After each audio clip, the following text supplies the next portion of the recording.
Hey everybody, how's it going? So I got home about 30-45 minutes ago from work. Decided to start cracking down on this a little bit because the cruise in is at 6 o'clock.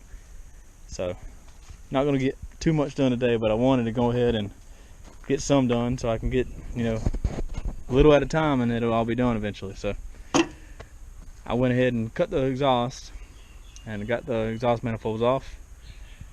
And I got the motor mount bolts out. Got the steering out of my way there. And I've went under there and I've gotten a lot of stuff clear, but I still need to get the transmission mount, going to have it jacked up, or actually it has a cross member across that's built in there, so I don't have to keep it up.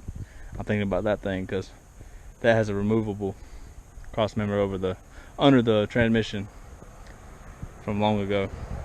It's been moved around a little bit since that had a 3-speed originally, and now it has a 350 turbo in it. So yeah,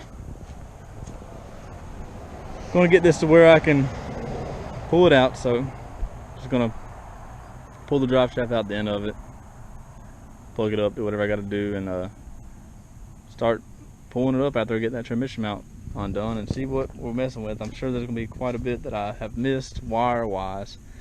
I got some linkages to unhook, but I'll get all that and hopefully be able to get the record down here from my dad, and we'll pull it up and see what we got. Hopefully won't be too much, but we'll pull it up a little bit at a time, and I'll look under there and try to get some stuff out of the way, move things around, see what we can do, and we'll get it out. I didn't know exactly what I'm gonna do with this motor yet, how far I was gonna go into it and everything. It doesn't look too bad, but definitely did have a valve cover leak, so we're gonna take those off and everything anyway and check it out and see exactly what the motor looks like. This is kind of one of them junkyard LS swap builds, so don't expect me to go down into it too far if I don't have to. So anyways, that is what we're going to do. Just figured I'd catch y'all up on that. Now I'm going to find some different kind of accessory drive because I don't need pretty much any of this. Really just the alternator. I think I'm going to run electric fans and aluminum radiator. No power steering. Yeah, no AC of course. So yeah, we're going to be able to eliminate a lot of that. So that should be a couple of them horsepowers added right there to what's missing from it having so many miles on it. Anyways, that's what we got. That and a lot of pine straw. No more frogs. I don't know where that big one went. I haven't seen any more, so hopefully he'll find another one around here somewhere and make some more of them. Well, show you guys more maybe after the cruise in. Maybe I'll throw a little bit of the cruise in on here. Haven't decided yet. I know some other people, Scott and my dad, sometimes put some on here, so we'll figure it out. Alright everybody, so like I said before, I got the manifolds off. Probably gonna be too dark for you to see under here, but I do have most of the stuff unplugged. The drive shaft is down.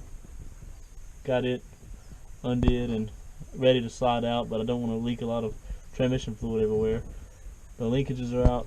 The bolt for the bottom of the transmission mount is out. I have to jack up the back of the transmission, of course, because it is a stud. There is one place where the fuel lines connect to the transmission. It's got like a little bracket, so I didn't want it to pull the fuel line, so I went ahead and popped that loose. I think about everything I can see is popped loose at this point. I do need to get the little fittings, little tool to put in the fuel line here, the little special tool, so I can get the fuel lines off.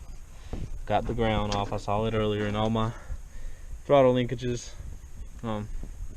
Yeah, if anybody has ever messed with these things, you know they're aggravating, so I'm gonna have new ones anyway, so I went ahead and yeah got them out of my way.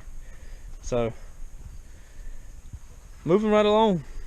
I don't know of much I'm going to be having a problem with, so when we get to the point where we can try to pull this thing out. And I don't even know if I can pull the transmission and motor together. I don't know where I'd hook it up at. And the reason I say that is because,